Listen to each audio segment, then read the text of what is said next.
glaube, es gibt keine Kamera wie die Leica, die so gefertigt wird mit so viel Sorgfalt und Umsicht und Emotionen, kann man schon fast sagen.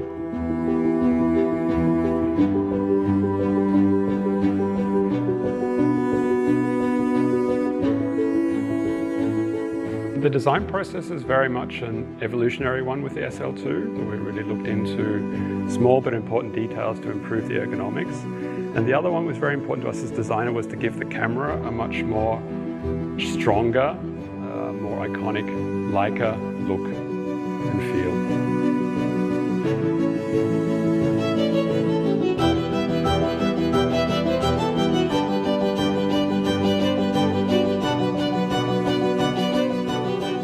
As a designer, I love to always look at how to do things better.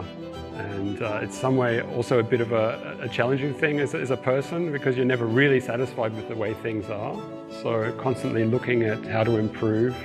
And in the design process, it's about taking the idea, coming up with concepts and developing those ideas into really tangible products which are, really great solutions that inspire our customers. I think that's the element that I really enjoy the most about the job. Für die Leica SL2 haben wir eine ganze Reihe an Innovationen in die Kamera gebracht, die allesamt irgendwo Platz brauchen, weil die Qualität besser geworden ist, weil neue Funktionen hinzugekommen sind. Aber die Kamera sollte auf der anderen Seite nicht größer werden. Und das war so eine ziemliche Herausforderung.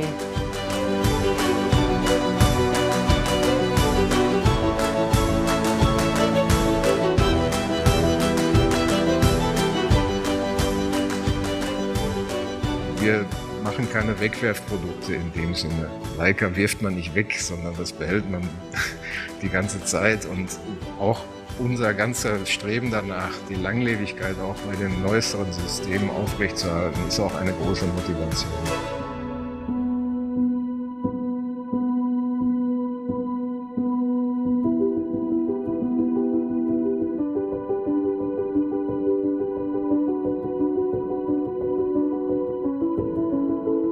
And then we put a specific emphasis on the leatherette wrap around the camera as well to give the camera a quality, authentic, premium feel.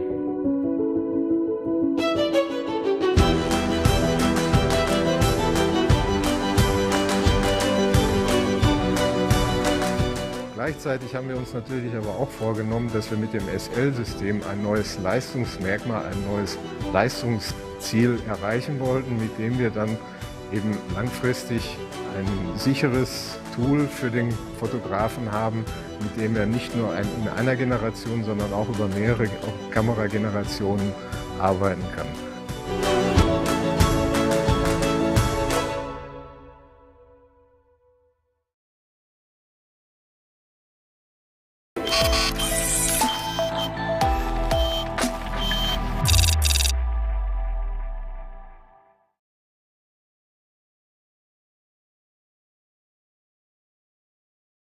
My name is Nathan Kellum. I am the Product Communication Specialist at Leica Camera USA. I'm here with my colleague, John Kreidler, who is also a product specialist. John, how are you doing today? I'm doing great. It's going to be a great show. Really glad to be here with you. I know a lot of people that I've talked to very recently are very interested in video and what the SL2 and SL2S can do. So I'm glad we have someone with some real world experience that can talk about it. So should be very exciting and informative. Looking forward to it. Absolutely, totally agree. Well, he is here with us today, Mark Mann. Thank you so much for joining us. Mark, how are you doing today? I'm good. Thank you for having me. It's always a pleasure to be included in these things. It's an honor and a pleasure, and I hope that any of the knowledge that I have, I can share, and all the mistakes I've made will hopefully stop people making the same ones. So thanks for having me. It's exciting. It's our pleasure. Now, there are a lot of people in the audience that know you already, but for those who don't, would you mind telling us a little bit about yourself? Yep. I'm Mark Mann. I am a photographer. I try every day to be a better photographer. Fail miserably most days, but occasionally just take a nice photo. But as so many commercial photographers recently, in the last decade, we've been pushed more and more to video to survive in our fields. And it's really hard for us old school guys who are just so locked into our stills. So it's been a really interesting journey with Leica to be able to try and work out the right tools for the job and how I can accomplish something similar to what I do in stills across into video. And I think from when I talk to my peers that has been a lot of the challenge for all of us. So lots of information on that and how I'm trying to do that, and my journey towards that.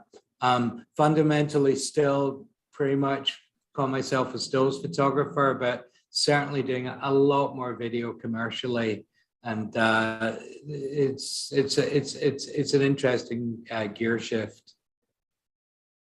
Let's talk about that. You have made a video with the SL2. I think it's a good time to show the audience this video, and then we will start talking a little bit more in detail.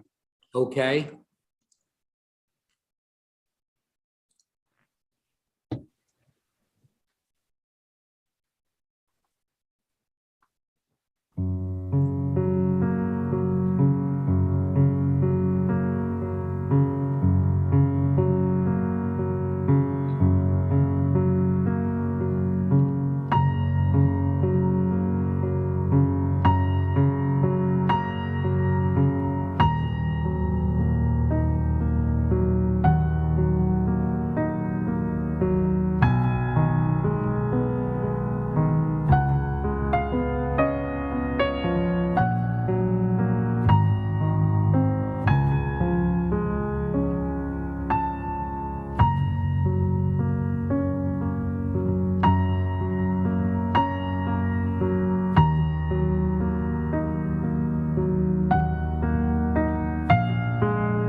Beautiful. Thanks for sharing, Mark. The first question that comes to mind is, how did this project come about? Was this a personal project? Was this for a client? Tell us a little bit more about this video. The project really came about with a real desire to write a little love letter to my city, New York City.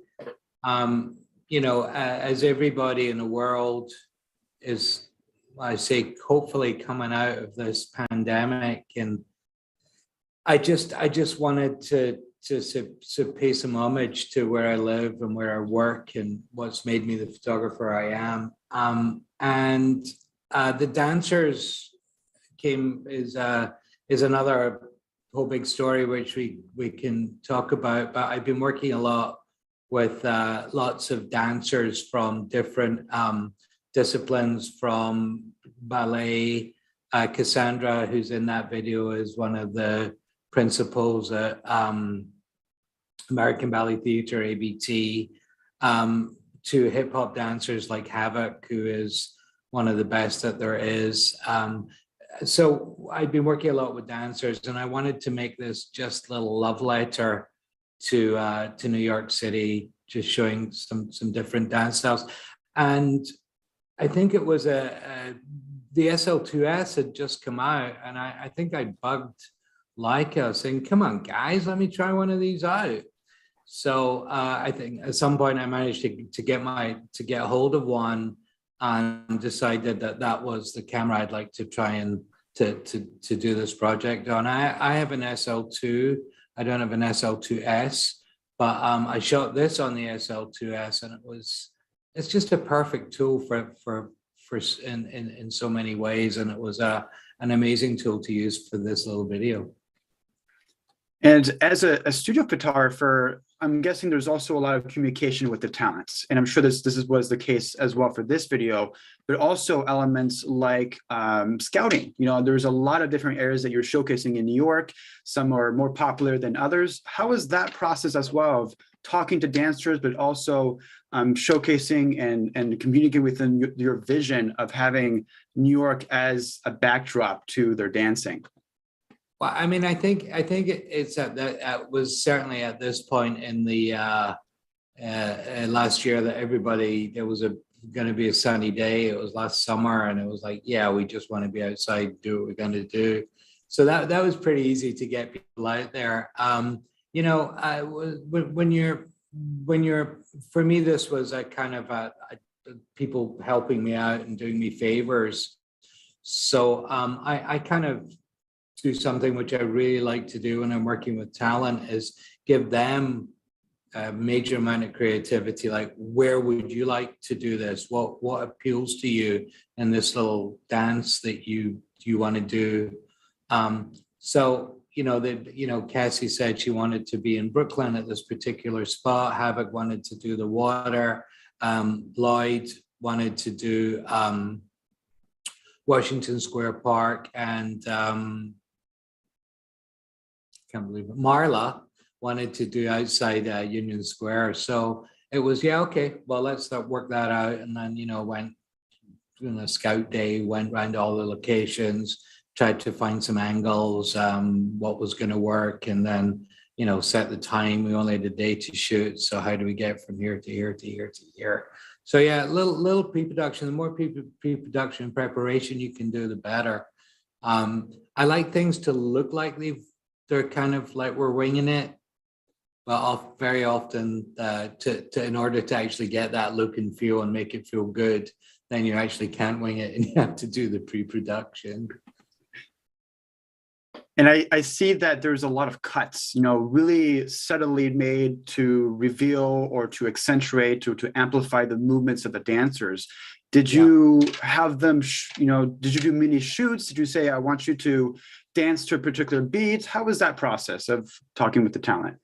We had the music. The music was something that I had decided on beforehand with my choreographer, movement director for this, Lonnie Landon, and we had the piece. And we basically wanted to be able to flow from one dancer into the other, in different ways, whether that was an arm going out and then the other arm coming in. So there was these particular dancers are all so incredibly proficient that very little direction was needed. And the one thing that I've kind of discovered while photographing dance, and I say I've been doing a lot of it recently, is it puts me as a photographer in a very unusual position, because when I'm working with portraits, which is what I do all the time, I'm the kind of dancing monkey, singing, dancing guy that's, making the jokes and getting the reactions. And that doesn't work for these people. These people need to have space and time to do their thing. And it's really interesting for me as a stills photographer to sit back and let what's happening happen, and then capture it more. I feel like a documentarian would do, even though I'm definitely in control. Well, I would say I'm in control. I'm in control of nothing, but I'm to a certain extent in control. Say, hey, can we do that again? Or that was beautiful. Or, oh, I just missed that bit of light. Can we do that over here? But as far as the moment to moment, it's very much was for them to create their own experience within the experience, if that makes sense. I love that. I was just talking to John about how beautiful the music is. Is this an original score? Is this something you planned out before shooting this video?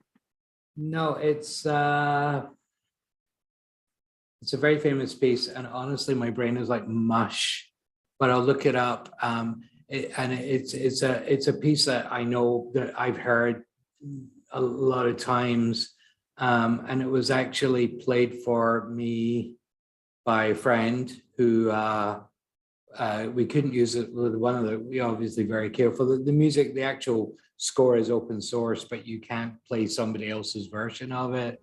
So I have somebody very close to me who is an incredible pianist, and they played it for me and we recorded it, and that's what we used. But the name of the composer is gone out of my head. I'm sorry. Lucky if I remember my name today, but it's Mark. But yeah, I think it's interesting sometimes. I think it's, if you can, for me, for this process, for the talent to have the music in their head, and also obviously a big Bluetooth speaker, and we played it and they could hear it. I think that brought everything together really nicely. I totally agree. John, I wanted to bring you into the conversation and talk a little bit more about the technical aspects of this camera. You know, the SL2 and SL2S are fantastic video systems. What kind of lenses, Mark, were you using with for this video? Were you using more of a zoom lens to have more options, or do you prefer shooting with primes? You know, what I'm trying to do with video right now is I want my videos to feel if I was shooting this as a reportage photographer shooting stills.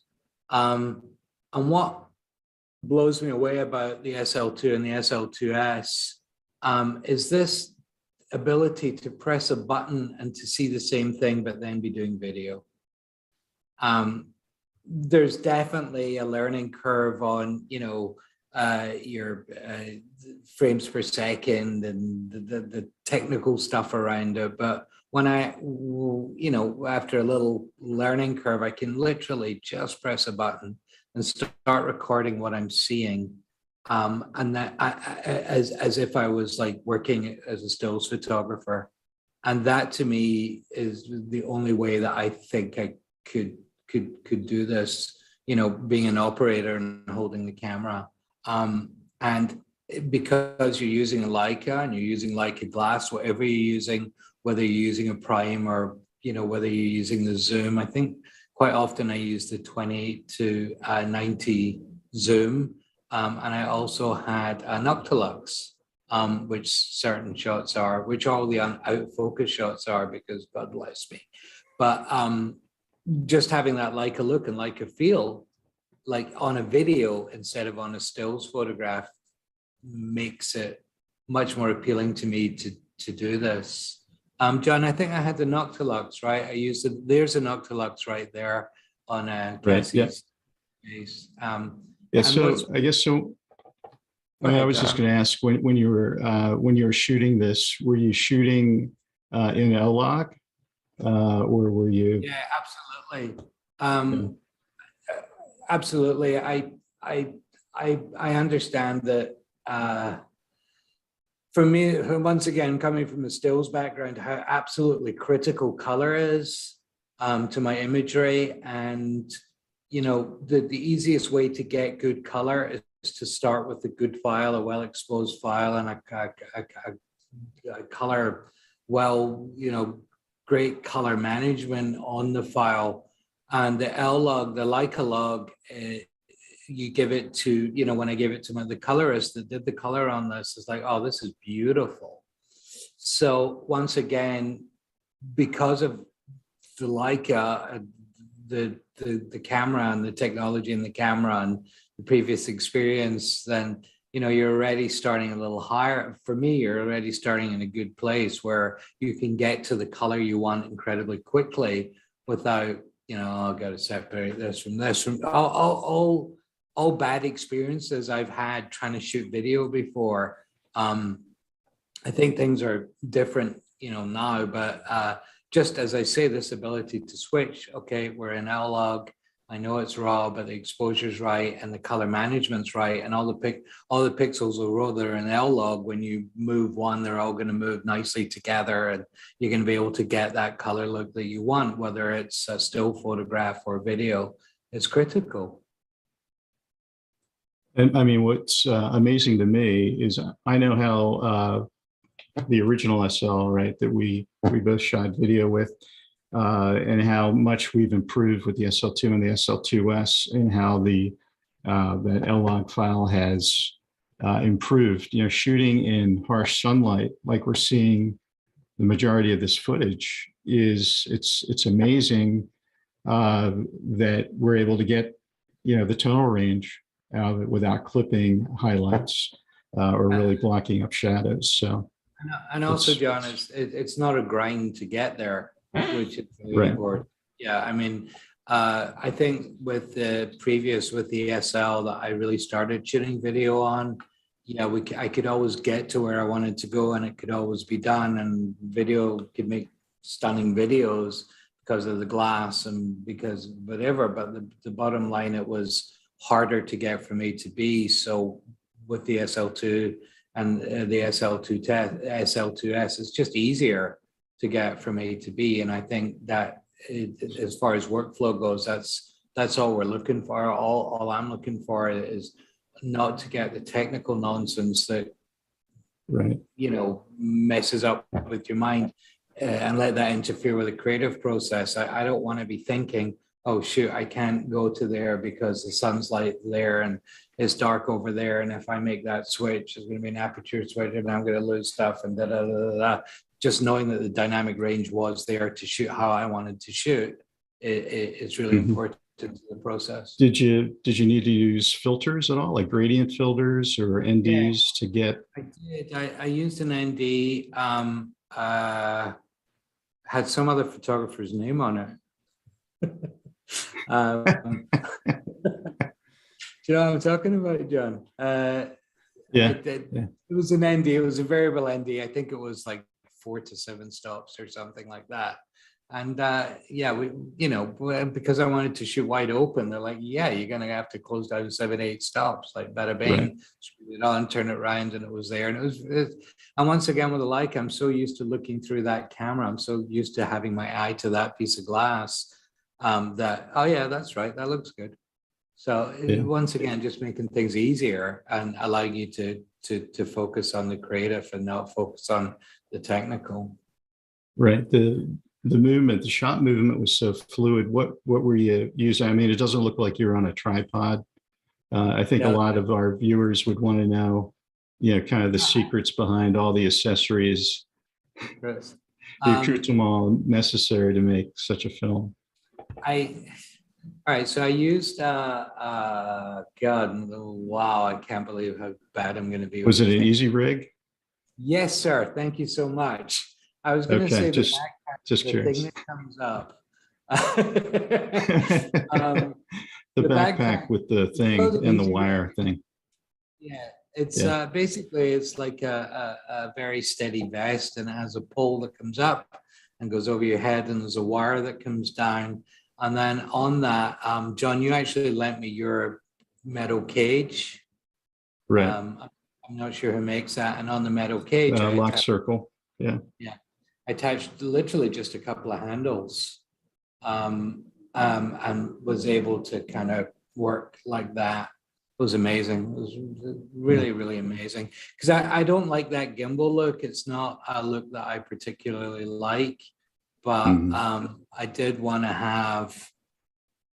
to be able to hold the camera here for a long time. Can get, you know, here I'm not how long, but here for a long time. So that made keeping everything steady a lot better. But you know, the inbuilt stabilization and all that kind of stuff really, really helps as well. So it just the actual filming of the thing was not challenging, which is what you want. I mean, you want to be challenged later in the edit, you want to be challenged beforehand in the concepting. But if you're like just going through technical hassle or can't get the shot or it doesn't look right, that's when the day becomes a nightmare instead of pleasurable, which is supposed to be. Yeah, I mean, so You, many of the shots are so tight, right? That you know, to know that it's mainly the camera's in-body image stabilization that's doing the lion's share of the work is pretty amazing. You know, as far as you know, as anybody who knows anything about me, or you know, I'm not a deeply technical photographer. I'm certainly not. I'd like to think I have an idea of I kind of know what I'm doing, but I'm not deeply technical. And I remember, I think one of the first times I was shooting some video with the SL2, and you were kind of part of this, and I did this kind of sweep across my desk of, I think it was like news magazine thing, tear sheets, and I did this sweep across my desk, and I played it. Oh wow, that's smooth! Wow, I'm good at this business. And I think I sent it to you, John, and you were like, hang on. So that's great. Where's my battery running? Oh, no, this is okay, hang on, guys. I'm sorry about this. That's all right. It's just my computer being funny. Look, if for some reason I die, it's because my computer battery has died, but it is plugged in. All right, come on. It's not the hard drive that's plugged in. No, it's because that's happened before. Oh, I've had all sorts of trouble before, but I mean, it says it's plugged in, so let's hope it's plugged in. Okay, let's see. Hey, I think just one more technical question about the video would be the focus. So were you pulling focus, or were you doing all, you know, face and body, or tracking? You know, guys, I'm so sorry, but for some bizarre reason, my my laptop is not charging on the charger. So I'm going to have to make a thing. John, you want to talk for a minute, a little bit? And let me sure. I'm so sorry. Sure. So, yeah, no problem. So anyway, technical problems. But Nathan, I mean, what have you shot much video? I know I've myself have dabbled. My approach is a little different. A lot of the things that I've recorded or I guess are processes where everything's storyboarded, and you have this shot and this bit of dialogue, and then you pull it all together, which is certainly, well, you have some creative, you know, bits to it, but by and large, it's, you know, you're just kind of shooting by the storyboard. And I think a project like this, where you just say to the artist, hey, do your thing, and we're going to record it, and here's the music. So have you done anything with video? Yeah, I mean, one of the things I love about the SL2 and SL2S is that you can utilize it for basically any kind of project. I mean, right now I'm using one of the cameras for my webcam, for example. And, you know, there's an HDMI out. There's a way to put your microphones in. With the SL2S, you're able to shoot 4K 60.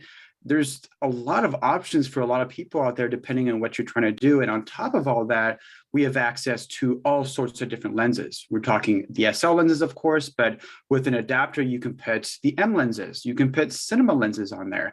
And working with a couple of different cinematographers, I think that versatility is really important, because you might be working on one project today, but tomorrow your next project might be completely different. And so having the ability to choose exactly the type of lens that you want to use, the type of setup you want to use. We just talked about the cage, for example, I think makes it a very versatile system. And then when you're done, you can just very quickly tap on the menu screen to go back into photo. I think that's something that Mark was mentioning about how easy it is to go from one setting to the next. And of course, with profiles, you can save these settings for future use. Right. So it's just really nice to know that it's a tool. And, you know, whatever your vision is, that tool can fulfill your vision. But I think just, yes, the versatility for me is the most important part about the SL2 system, from all sorts of ways you can look at it. Yeah, I really like the two LUTs that we came out with, and I'm more partial to the classic viewing LUT, and I've used that quite a bit because it gives me that look and feel that I like. and it's easy. I don't have to do a whole bunch of manipulation then in post. But it's like you say, you know, as I always consider the SL2, SL2S that Swiss Army knife of cameras. It does so many things so well, and you can adapt it to so many different lenses that once you've kind of hit on the lenses that really, you know, meet with your visual signature or how you want to see the world or portray the world, it's very, I'm not going to say it's simplistic to go to video, but the camera really doesn't get in your way. It just takes practice, and it takes really a different group of accessories. But like Mark, I found the image stabilization to be quite valuable. The issue, I guess, that I have with, I have a DJI Ronin gimbal, is it's quite the forearm workout.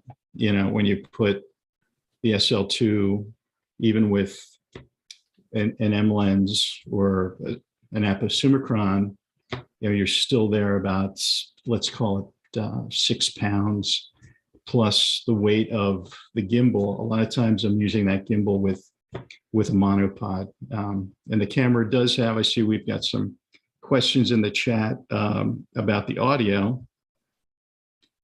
Is Absolutely. It's a 3.5 millimeter TRS connector. So you need a microphone. So you could use any microphone that has a 3.5 millimeter connector, but it needs to have a battery. There's no phantom power on the camera side.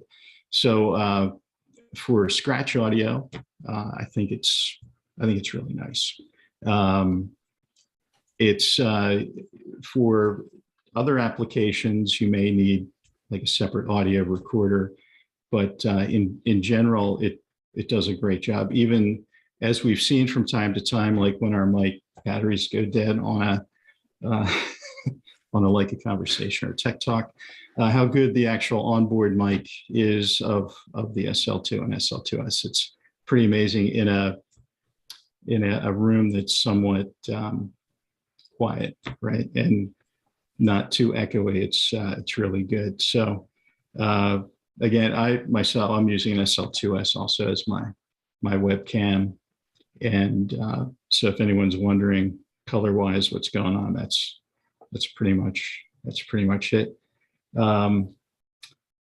have another question in the chat here. Yeah, sure. What are we? Yeah, regarding the use of an external mounter and recorder. Can you tell us a little bit more about the outputs? We have HDMI, we have a USB-C port. Right. Tell us a little bit more about how we can utilize these ports for video. Okay, so we're now fully compatible with the Atomos Ninja products. There are Atomos products in general. So it's coming out of the camera is a full-size HDMI connector. So you have a really very robust connection going straight out.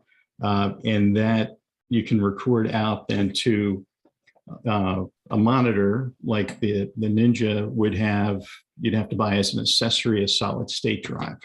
The advantage of the solid state drive is that from a price point, you could get something off the top of my head, say a terabyte for in around $50 or $60. Where an SD card that big is significantly more expensive. Plus, with that monitor, you have a few more options in terms of information. So videographers, even more than photographers, are really keyed into exposure and exposure information, and what is important. So there's, as an example, waveform. It's actually a little different than a histogram. So a histogram is basically showing us a distribution of data across the image plane, where a waveform is actually giving us that individual information right there, real time, at each part of the image.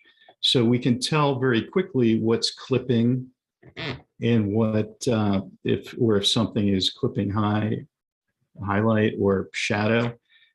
So it's more precise than a histogram. So very important for videography, because when we go into edit, we don't have as much headroom to push that information around, because currently, I guess the SL2, the best we would do is 10-bit color at ProRes 422. And we have a couple different codecs that we can utilize.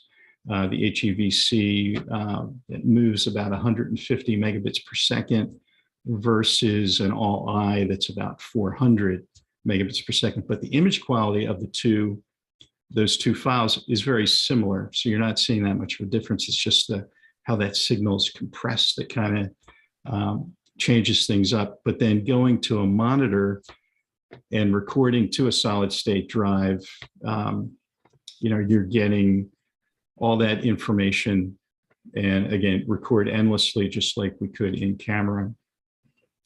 But a lot of times we have things like in a monitor, you'd see a vector scope that would give us an idea of if there's any color casting, as well as other things that are speaking more to color, because again, it's so important to get everything as close to how you want it to look in camera, even more so than on the still side, because the still side, we still have so much more information that we're working at, like 14-bit color versus 10-bit color. So that's something like, all right, Nathan, I'll give you a quiz. All right, 2 to the 14th is what? Put me on the spot here. 2 to the 14th. There's definitely a lot of difference when it comes to, Like, I mean, the 10-bit color. Like 14406 and 10-bit, you have to know 10-bit, 2 to the 10. Come on. A lot of math on the fly here, but it is true that there's a tremendous amount of data in that 10-bit file. I was really surprised when I saw a customer working with these files and how much malleability these files have when it comes to color. The color coming out of the camera looks great, but if you're looking for a specific style and you still don't want to crush those highlights and burn those shadows, it's one of those things where, I had a comment just a couple of weeks ago about how they're using the SL2S and SL2 system and pairing it with an RE camera as a B cam, for example. So the fact that this camera can go head to head with a professional cinema camera is really, really impressive.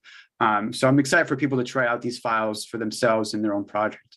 To that question, actually, John, one last question before we head over to the photography side of things, which is the different file formats available in internal and external recording. So we have a variety of frame rates that you can choose from. You can choose from a variety of compression rates as well.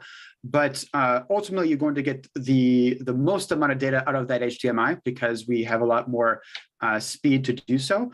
But we still can record to the SD card. Can you tell us a bit more about what we can do with the SD card? So we can record unlimited. So you're just limited to the capacity of the card. So anyone that wants to do that wants to do long takes, so takes longer than a few minutes, you want to choose an option that we have in the camera called segmented recording. So the camera will record off at 1 minute intervals, and that's an MOV file. And we have basically two file types. We have MOV and MP4. And again, all the formats are going to give us pretty much the same look and footage. The difference is the compression. So we have H.265, which is the HEVC. That's the LGOP format that moves about 150 megabits per second. And that's basically where we have a keyframe or a complete frame. And then the camera only records variants in the deltas in those next frames until the next keyframe. So that's the LGOP or long GOP or long group of pictures, all kind of mean the same thing. The other type is the all-I, which is where each frame is a keyframe. So say you wanted to maybe you're recording in 4K, but you wanted to pick out some still images. You'd want to shoot an all-eye. That's going to give you the best opportunity to get clean, fully clean images versus shooting in one of the LGOP modes. But we do have slow motion set aside at 180 and 120. There's also regular shooting at 120 and 60 that then within post you can manipulate to slow motion. So plenty of options for trying and becoming creative with both the SL2 and the SL2S. Fantastic. But Mark's back. Mark, good to see you.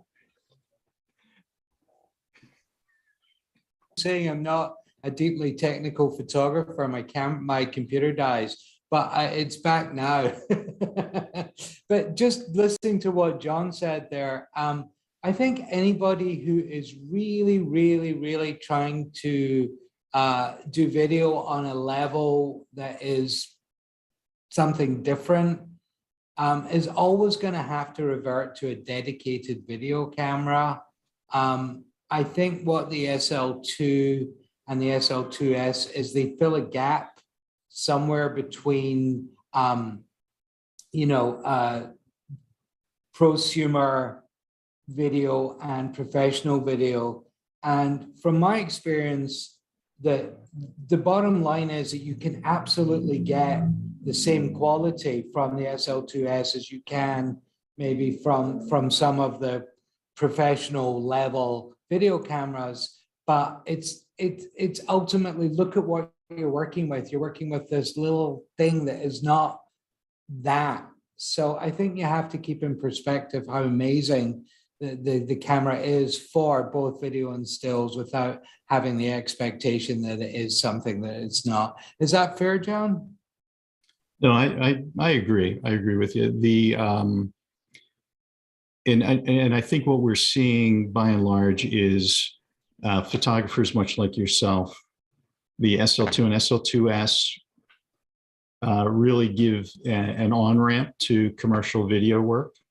Right. The camera doesn't get in the way. It's easy to use. You get great results, and you're utilizing a camera and lenses that you're extremely familiar with.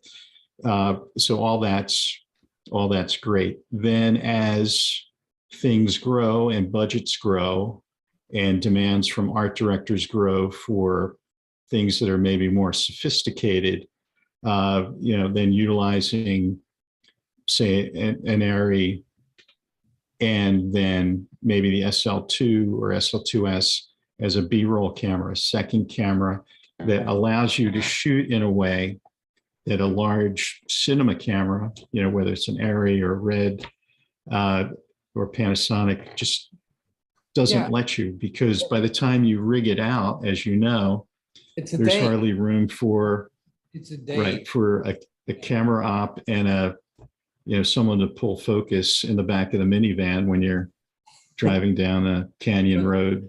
But that's exactly I think exactly the point of this camera, is that being able to do stuff at the visual level of these higher grade cameras, but to be able to do it quickly and efficiently, knowing the camera already. And I think, you hand me an ARRI, I'm getting a DP. I mean, I'm not handling that myself. There's no way I am. Right. And there's no way I'm capable of. But sometimes that's not what's called for. And I just want some incredible B-roll of something I'm doing, and I can make that switch and create that immediately. As I say, with that little dance film I did, when I sent the footage to my editor, who usually shouts at me for sending him, DSLR footage, saying you can't make films on DSLR, nonsense, where's it? And he's like, wow, this is really beautiful. What'd you shoot it on? I said, an SL2S. So, I know that the people in the industry that I was working with in post-production were very impressed with the quality. And we shot that in 4K, and we showed it on a big screen. I mean, a big screen, and the quality was just phenomenal, really held up. And I think that's what you that's what you hope for. Definitely. Absolutely. I think it's time for us to transition over to stills. Mark, you are known for your stills and specifically your portrait work. Let's dive a little bit more into this first image right here. I believe this was for a client, for a watch client by any chance? Yeah, it was it was an advertorial for a magazine, and the story was about watches. And why I kind of brought in, it's Aldous Hodge, the actor, and why I kind of wanted to start talking about a couple of these pictures is the versatility of the SL2.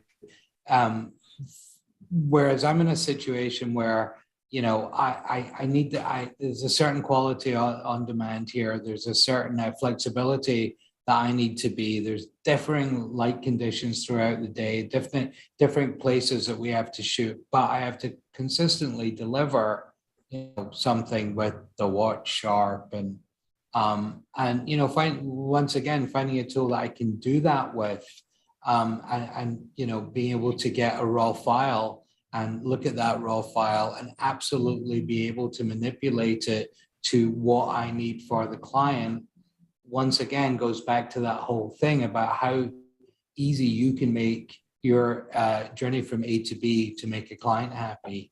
And that's hugely important. And just the consistency, once again, I'm not going to go, John's your technical guy.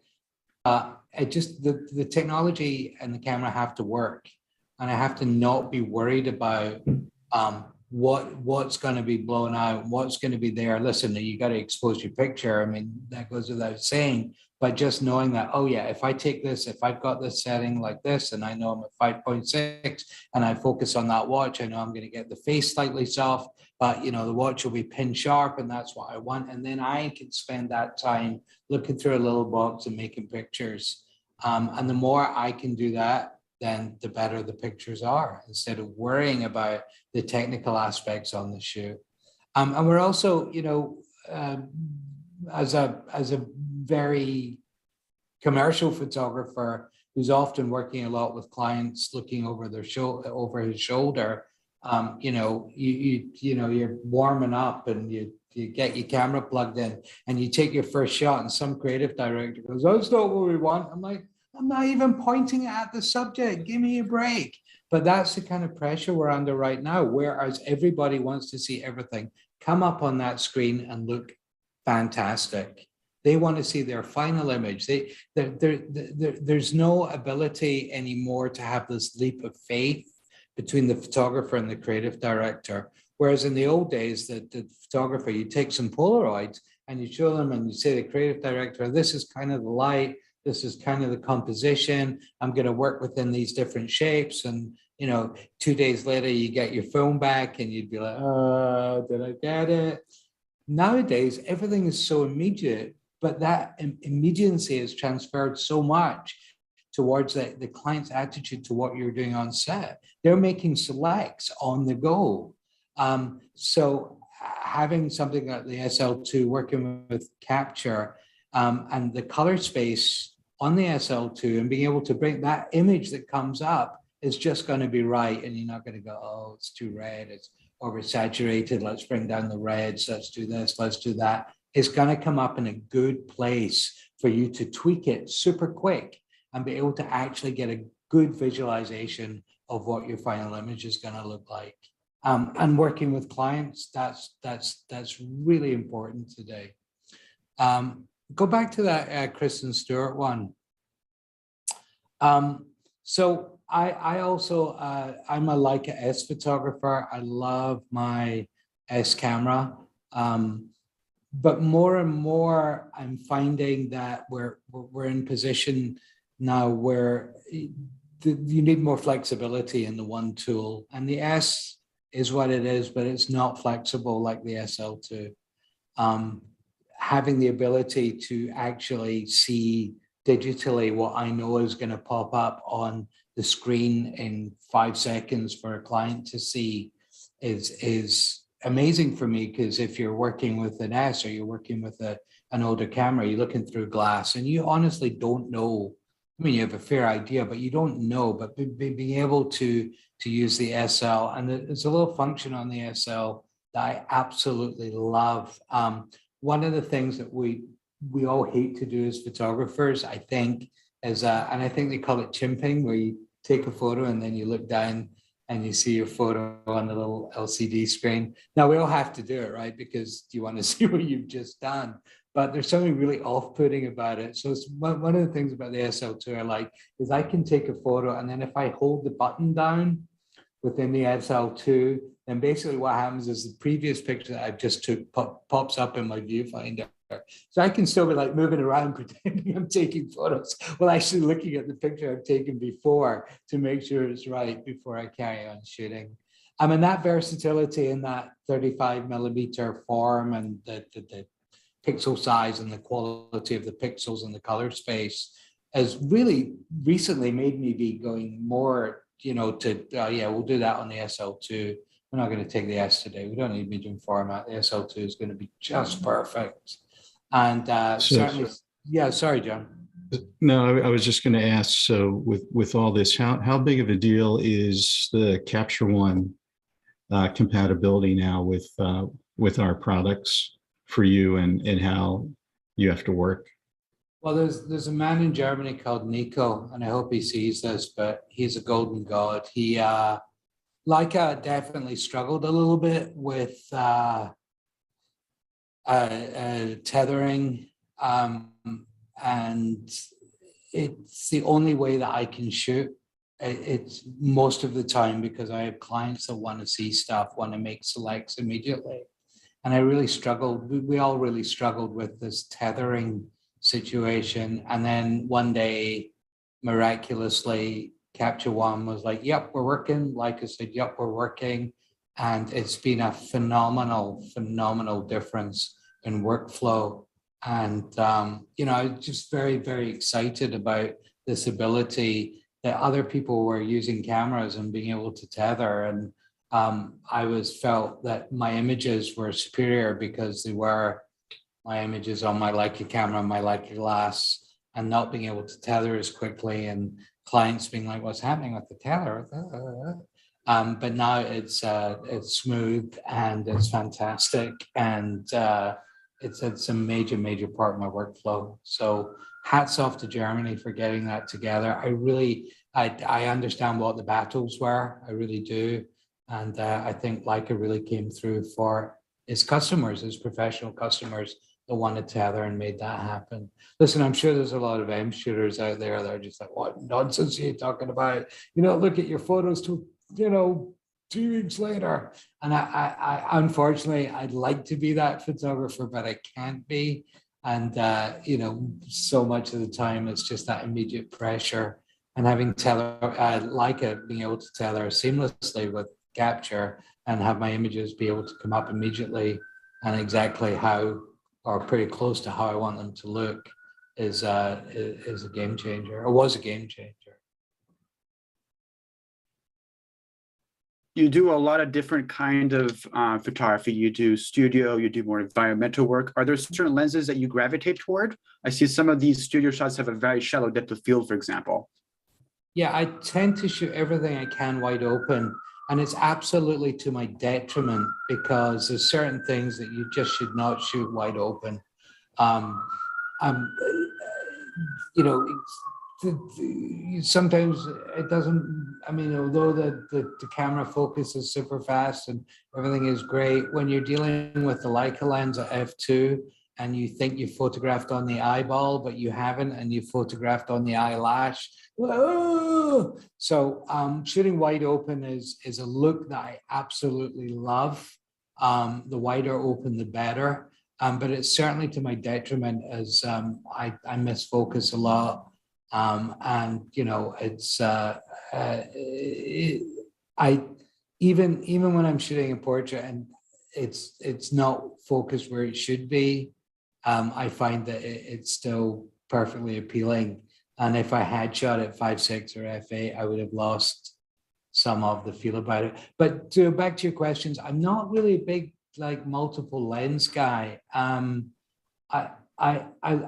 love portrait lenses. I'm not really a fan of wide lenses. I'm not good with them. I think becoming good with the lens means really practicing with it, owning it, playing with it, understanding it, understanding what that lens is capable of. And I've never really spent enough time or energy to get good with the wide lens. So usually I'm using a 90 millimeter fixed on my SL2, which is actually a M lens, which I manually focus. And it's very easy now because they've got the auto magnification. So basically press the button half down, it zooms in. Wow, then, you know, get the edge sharp, bang. So I've got much better at that. And then the 28 to 90, which for everything I've been doing, I feel like owning that lens is almost like having 3 fixed lenses. And I'm not desperate to go out and buy 28 fixed or 50 fixed. The portrait lens, it's more about the not being able to zoom than how the final picture looks. It's about, this is my focal length and this is what I'm going to work with. But I think these are the 2 lenses I own for the SL. I have some other M lenses that I sometimes play with, but these are the 2 that I mostly use on the SL. I want to speak more about that. You know, a lot of comments I've heard from people using M lenses, whether with an M or with an SL, is that their model, the people that they're working with, they seem to be a lot more comfortable in the studio environment because it's not a really big lens pointed at them. It's a very kind of, you're connected to your model. Do you feel that way as well? I kind of like the presence of a bigger camera. And I like the presence of the bigger camera because I almost like the camera to be, you know, the star of the scene. So, you know, when you shoot with an SL with a 28 to 9, you've got something going on. You know, it feels like something. I understand what people are saying about the M and the M lenses, but thankfully I've never really had the problem where, you know, people are concerned about, you know, the physical camera. Usually I'm being such a clown that I want them to forget about the camera. And I'm always kind of talking with the camera here anyway. So, you know, when I bring up, you know, people like talk to people when they're about to take the portrait and then they lift up their camera and as soon as people see the camera, they got like that. So I think one of the things I do, especially with portraiture, is talk with my camera here. So I can actually, people aren't scared when I just move it over in front of my eye and press the button. But it's an interesting thought. It really is. It's an interesting thought. I was working this weekend. I was doing a little benefit for Ukraine, and I was working with the M2 monochrome, which is absolutely tiny. I was backstage at a theater, and I was doing a lot of backstage stuff. And I'd set up for portraits upstairs, but I was doing backstage stuff, and it was just bizarre how completely I disappeared into the background. But I don't think people really knew I was a photographer. I had a little camera, but I wasn't, you know, and that felt really interesting to be so like almost feel like a fly in the wall, even though I wasn't, I was physically there. But just having the tiny little piece of apparatus and, you know, made me feel a bit like a fly in the wall. But what's so crazy about that camera is you bring it home and you open the images and you're like, wow, how did that come out of that? So, you know, that's what amazes me about the Q2 and the Q2 monochrome is how, you know, how amazing files that you get. So horses for courses, man. Find the tool that fits you. And if you're looking for all around, then I can't think of a better workhorse for a professional photographer than the SL2 or the SL2S at the moment. I mean, I have the longevity and the color space, ease of use, the simplicity. It's just, for me, as my all round, it's everything. Listen, I have the luxury sometimes of using an S or sometimes using a Q, but if I could only have one camera, it would be the SL2S. Well, not the S. Mark, I got a little. We have time. It looks like we only have time for one last question. You mentioned the viewfinder on the SL2S as an element that you really appreciate. What is maybe your favorite setting from that camera that you like to use when you're shooting? Well, usually I have God,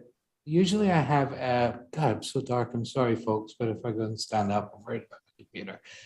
Usually I have it set on monochrome. Monochromatic. So I'm seeing my JPEGs in monochrome, which is just lovely. It really feels like you're kind of shooting in black and white. So I love that setting. I adore the autofocus.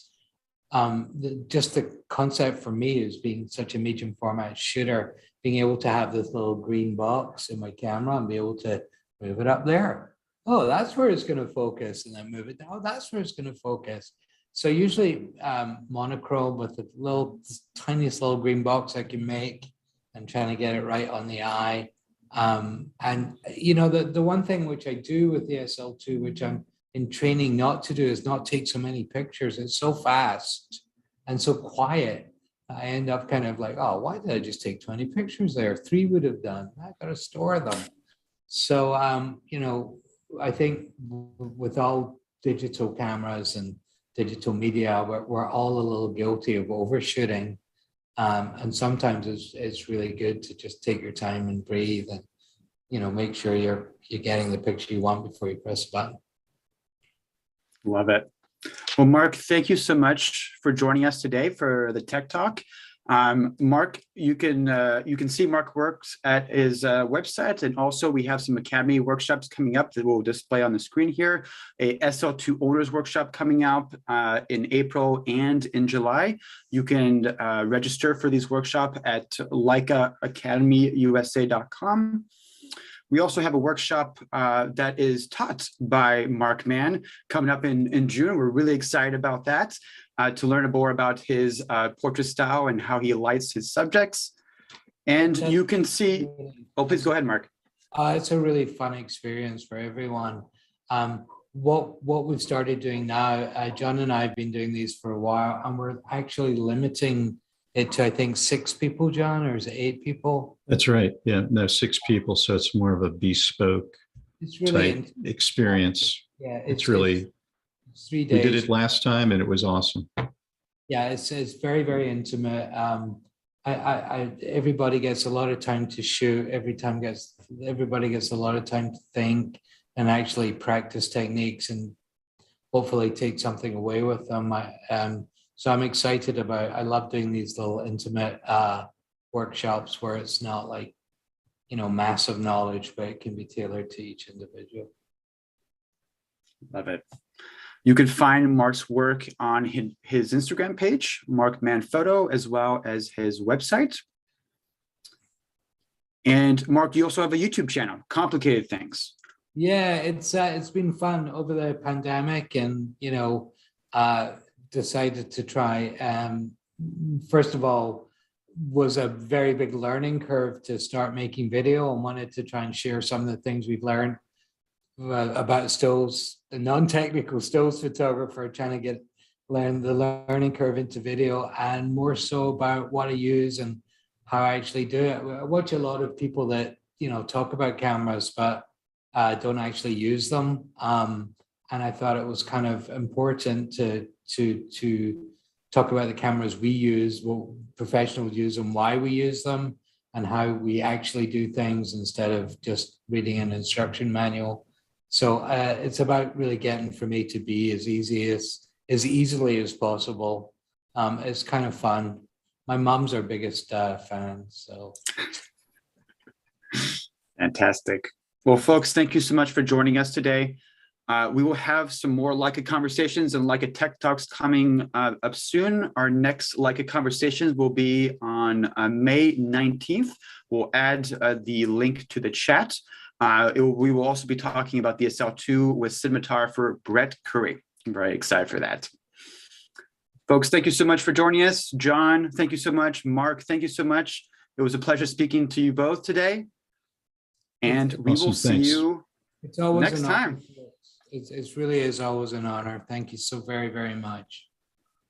Thanks, folks. Talk soon. Thanks, everybody. Thanks, Mark. Thanks, Nathan. Take care.